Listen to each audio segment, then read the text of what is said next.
अस्सलाम वालेकुम नाज़रीन, welcome back to my YouTube channel. दोस्तों, आज हम मौजूद हैं एक शानदार रात में जहां चमकते सितारे, हसीन चेहरे और रंगीन लम्हात सब कुछ एक जगह जमा है। ये है यशमा गिल की बर्थडे पार्टी जिसने शोबिस की दुनिया को एक बार फिर हैरान कर दिया।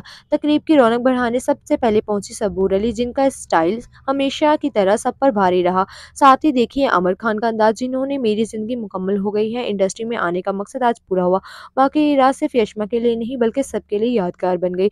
दोस्तों के बीच खुशियों के ये लम्हे इस वक्त और भी खास बन गए जब बर्फ लाइन्स अवार्ड दिया गया। सबने तालियां बजाकर अपने साथियों को कामयाबी के लिए सराहाया। आमिर खान ने जज्बाती अंदाज में कहा, आज मैं अपनी माँ को दिखाऊंगी कि ये कामयाबी कितने साल की मेहनत का नतीजा है। वाकई इन लम्हों में मेहनत, ख्वाब और मोहब्बत सब झलक रहे थे।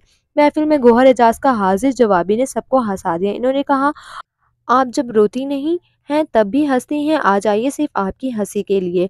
पूरा हाल चहकों से गूंज उठा, यही तो असल एंटरटेनमेंट है। फिर वो लम्हा आया जिसका सबको इंतजार था, अवार्ड का ऐलान। एक के बाद एक चेहरे पर खुशी के रंग बिखर गए।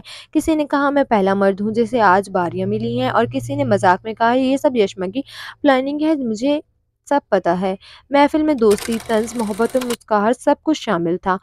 आखिरकार केक कटा, सबने नारे लगाए, हैप्पी बर्थडे यशमा। यशमा गिल ने मुस्कुराते हुए कहा, ये लम्हा मैं अपनी मम्मा के लिए रखूंगी क्योंकि ये इनकी दुआओं का नतीजा है। और यूं ये रात खत्म हुई, हंसी, खुशियों और शोबिस की चमक से भरपूर।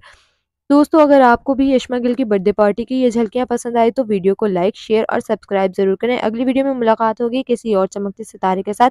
तब तक के लिए अल्लाह हाफिज।